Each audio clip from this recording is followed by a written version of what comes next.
Good evening. Welcome to Left, Right and Centre. I'm Vishnu Shom. On the programme this evening, the police in Telangana have come out with fresh details on the Bondi beach attack in Australia, where it's now emerged that one of the attackers, 50-year-old Sajid Akram, was originally from Hyderabad and had migrated to Australia in November 1998.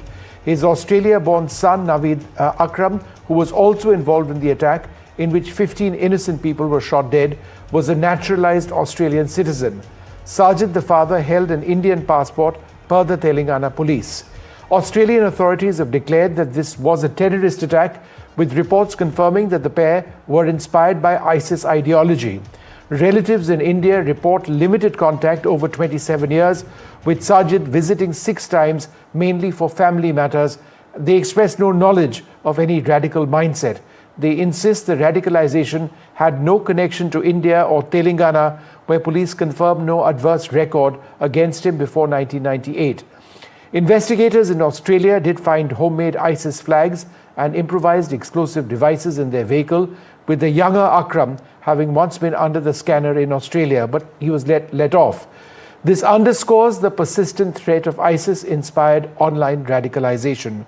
Joining us now, Michael Feller, co-founder and chief strategist at Geopolitical Strategy, Sushant Sareen, Pallavi Jain with us, and Lev Aran, an Israeli journalist and columnist. I'd like to thank you all very much for being with us. Sushant, the Telangana police confirming that the father had roots in Hyderabad. In terms of ISIS radicalization out of India, this is the latest case, but it's hardly the first. As somebody who's tracked this very closely, in terms of people with ISIS ideology coming out of India, that's been very rare. This is somebody who's probably been radicalized during his years in Australia. Precisely. I'm glad you mentioned the last sentence, Vishnu, because he had virtually nothing to do with India. For almost 30 years, he was living in Australia. His visits to India have been few and far in between. Yes, he was probably influenced by the ISIS ideology, but it had nothing to do with what is happening in India. That is not to say that there haven't been people in India who haven't been influenced by that ideology. But again, when you compare with any other country in the world, especially the Western countries, because I've seen some commentary in some of these Western countries that, this is a third world problem. This is not a third world problem. Most of the ISIS recruits have gone from rich countries in Western Europe, from Australia. Australia has had plenty of guys making a beeline to the ISIS from the UK, from the US, from Canada. I don't think anybody can point any fingers at India, especially in this particular case. But even in other cases, there have been I think according to some documentation, about 100 people out of a population of almost 170, 180 million Muslims in India. Who went to Syria and the like, right? Some went to Syria. There were a few others who went to join the IS Khorasan in Afghanistan. Yes. Between the two places, there have been about 100 odd cases, but nothing more than that. And a small number of cases within the country, people or most of them were idiots who didn't even know how to manage it. So they were very easily apprehended and prevented from doing any damage. And many of them were put through some kind of de-radicalization programs. I think some kind of monitoring is taking place. So frankly, I think the Aussies really need to look into themselves to figure out how exactly things have panned out in this particular case, whether they dropped the ball somewhere, whether some things slipped through the cracks. And in many cases, we have seen, including in Western Europe, that people who were, on the radar screen had been allowed to slip off the radar screen and then had carried out certain actions. And then, there was embarrassment all around. So I think this, frankly speaking, has nothing to do with India. No, I think that's an important point. Lev, this is a horrific terror attack, but I think it's important. And the only reason that I bring this up repeatedly is because this is the way the narrative is going to be built up, that India somehow harbors terrorists, or India is a country from where terrorists come. In fact, this is a person who's been essentially out of India for 27 plus years, number one. Number two, when it comes to the fight against terrorism, India is at the forefront. In fact, with your country, Israel, we are firmly in support of what you stand for in terms of the fight against terrorists like Hamas. That being the case, is it important to make a distinction between where terror comes from and how radicalization takes place? As far as Israelis are concerned, Prime Minister Modi inherited a very problematic foreign policy from the Congress Party. And he was the first Prime Minister to come to Israel. And Prime Minister Modi shows his support to Israel each and every time. And also during the war, India helped Israel in ways that journalists know, and some of the things we don't even know. So the fact that this individual or another individual lived or dwelled in India has nothing to do with the sympathy that each and every Israeli has for India. Michael Feller, what other information do we have at this stage? For example, there's a report which came out which suggested that the father was perhaps even with the son traveling on an Indian passport and was in the Philippines recently. The police here in India, in Telangana, have now confirmed that he did still have an Indian passport. So he was an Indian national. In terms of the investigation itself, what are you picking up? Thank you. So I think the focus isn't so much on the nationality of the father. This tragic event, there were many points of failure. There was a lack of a police presence at Bondi Beach itself. The intelligence services had picked up the son years ago, but then stopped those inquiries. He was an Australian citizen, not an Indian citizen. Was just as culpable. He will be he's woken up from a coma today. We'll no doubt find out more in the days and weeks, months ahead.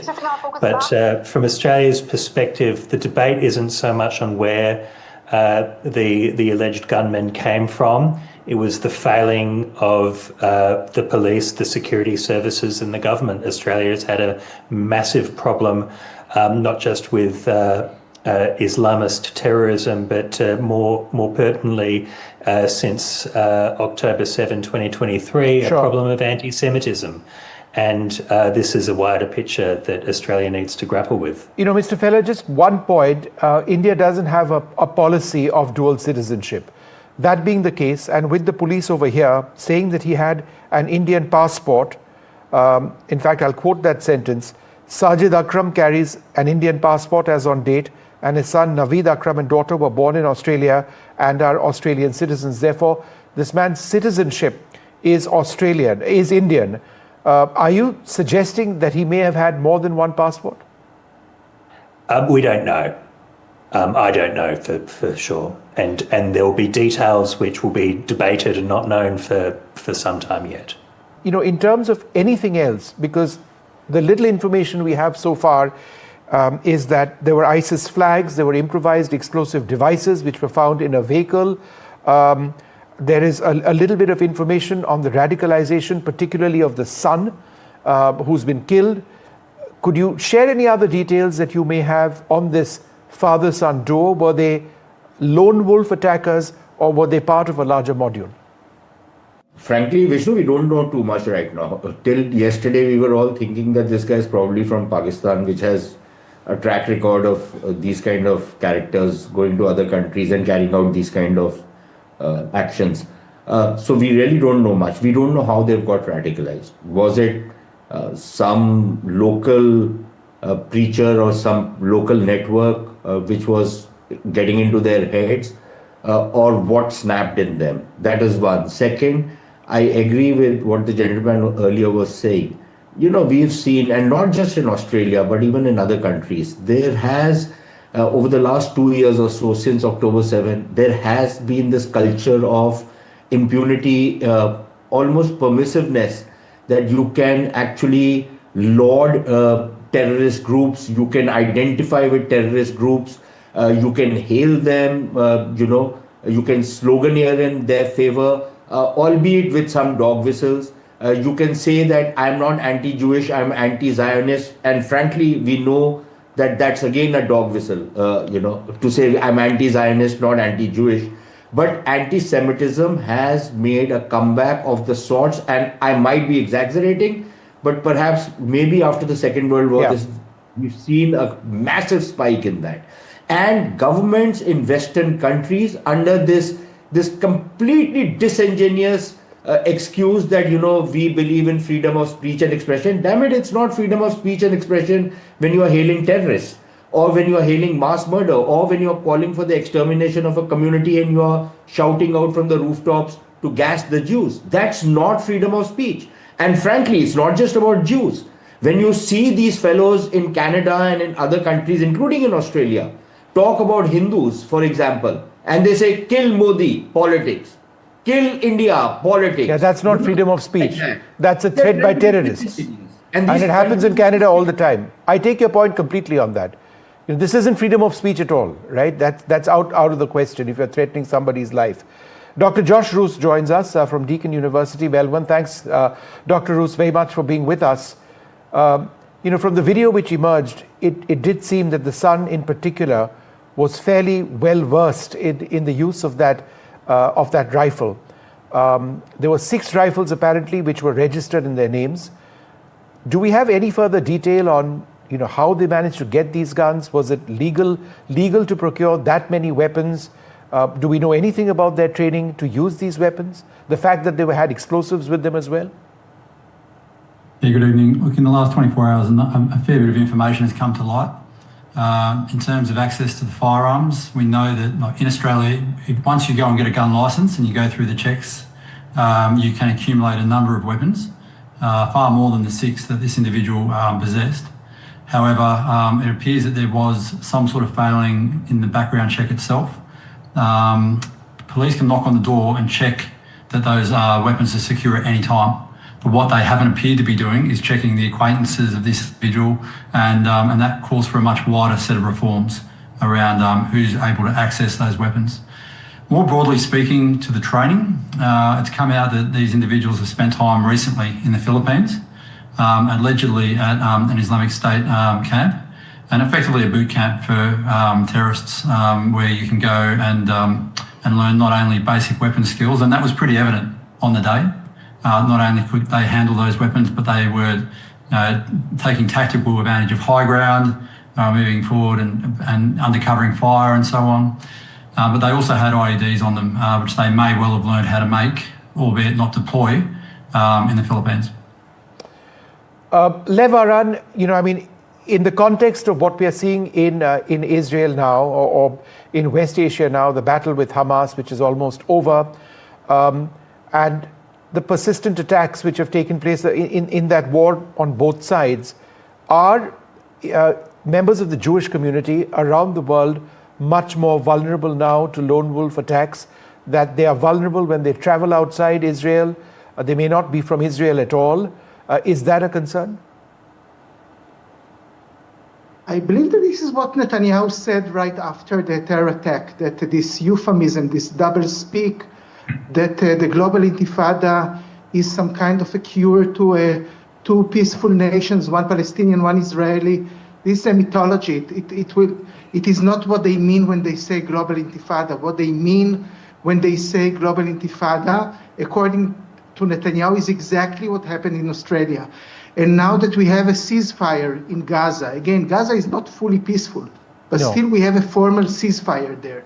And there is some kind of attempt to get a political solution in both Lebanon and Gaza. The fact that we had such a terror attack is a proof that the Judophobia, the anti-Semite feelings are very high. And it is not really because of Gaza. It is more concerned to the, let's say, jihadist hate for Jews, maybe for our other religions also. Pallavi, come in with any additional information that you may have on this father-son duo. The question I was trying to ask you earlier before we lost you was, are they part of a module which you believe has been identified, or were these lone wolf attacks? Vishnu, let me begin by saying that we have information that 3 Indian students have been injured in this attack. 2 have sustained injuries on their leg and 1 on the thigh. So this is the latest information that we have. We are trying to get more details, about them. As far as whether they are part of a larger module or not, investigations are still on that front. But I have to say this here, that as tragic and shocking as these attacks are, they're not surprising at all, because a kind of anti-Semitic venom that has been spewed on the streets of Sydney, especially for the last 2 years. I mean, people who follow geopolitics and who follow security issues, they have been kind of pleading with the government. And the threat of radical Islam is a transnational threat, and people have written about it. I have written about it. It's just that the security agencies, they don't even be able to seem to articulate it in words, let alone address it. So there is a larger problem here. I don't think that the fact that the father happens to carry an Indian passport is really relevant in the larger scheme of things. This is a threat that has been very clearly observed by anyone who follows security issues in Australia. Michael Feller, one of the most chilling aspects of this is that this father-son duo were educated, well educated. The father had a BCom degree from India before he traveled to Australia, where he sort of has lived for many, many years. The son presumably was educated as well. The reason I ask this is because recently in India we've had our Red Fort terror attack where many people lost their lives horrifically. And these were doctors who were involved in this attack. So highly educated people, choosing this path, it's extremely worrying. Any thoughts that you may have on that? Yeah, it's not surprising. It's quite common that perpetrators of terrorist acts do come from educated or affluent backgrounds. You need the wherewithal to travel to the Philippines to get training, if that indeed is what happened. You need the wherewithal to purchase firearms. You need the wherewithal to have the time to plot these horrific acts. And I suppose a modicum of intelligence and education to be self-radicalized online, if that is what happened as well. These people, IQ or education does not necessarily relate to empathy and judgment. And time and time again, since 9/11, we saw that a highly educated cohort committed those acts, and it wasn't surprising. Pallavi, last word to you. The fact that the son was under Naveed Akram was under observation in the past, under suspicion in the past, and he was let go. What was the initial line of investigations which were being carried out in his case?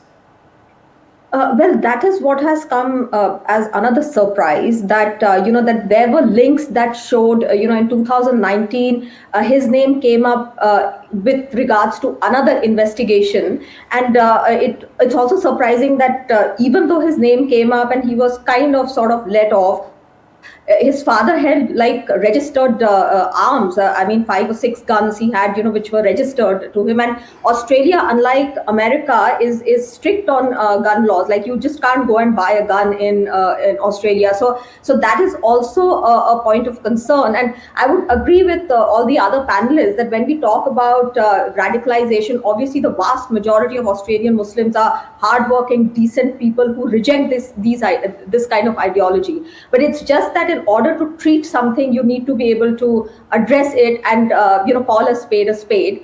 So one is hoping that going forward, that more steps will be taken, because the people who follow security issues have been well aware of this threat, because it has been out there in the open. So as I said, that there are lots of lapses, Sure. and inquiries have to be done as to how this was allowed to happen. Sushant, last word to you very quickly. Go ahead. Yeah, I agree with what Pallavi is saying, but I'll just say one thing. You will not be able to get rid of this problem until and unless you end your own denialism. And for example, Vishnu, you said that, when you say terrorism has no religion. Look, the guys who are carrying out these attacks are drawing inspiration from their religion. So I don't, as long as you're going to be shy of saying what it is, you are going to have a problem. Again, I agree with what Pallavi is saying. That does not mean that you lump everybody together. But don't deny where this thing is coming from. And you need to address that issue. So you are saying that use the words Islamic terror when it applies? Yeah, why not? And look, there is another comprehension problem. Again, Vishnu, in this program, again, and I'm sorry I'm using you as the example of it. But the fact of the matter is, when you start pointing to, they were educated, they were from a reasonably financially well-off family background. These things have nothing to do with terrorism. Okay. And the problem is that when we look at these guys and we look at their background, we look at them from, the perspective that they are people like us. How can they be doing something as crazy as this, right? Don't look at them as people like us. So you need to have a completely different mindset when you're studying this problem. Because if you look at them with the kind of empathy you are trying to look at them from, and then trying to understand this issue, you will have a major comprehension problem of where this thing is coming from. And that is why I would suspect that people who are looking at this guy, the son, and then decided that no, maybe he's okay, did not quite understand what the phenomena is. They just were not able to get into that mind space which operates with many of these guys, because they are like jihadi junkies, right? And like any other junkie, this thing can come back at any point of time. Even if you've been weaned away for some time, you can relapse into it. So, we need to be very careful when you want to study this issue and you want to combat it. Political correctness and fear that you will be accused of Islamophobia, of racism, etc., those are the pet things to hurl at you, to deflect you or to derail whatever you're trying to do. So don't be dissuaded by those things. Otherwise, more of this stuff is going to happen. All right. Okay, you make a valid point, Sushant, and I'd like to thank all of you very much for being with us. We're out of time on this. Hopefully there will be more details about this horrific terror attack and what it was part of. Was there a larger plot? And just how vulnerable is Australia in all of this? For the moment, we leave it there. Thank you all very much for being with us.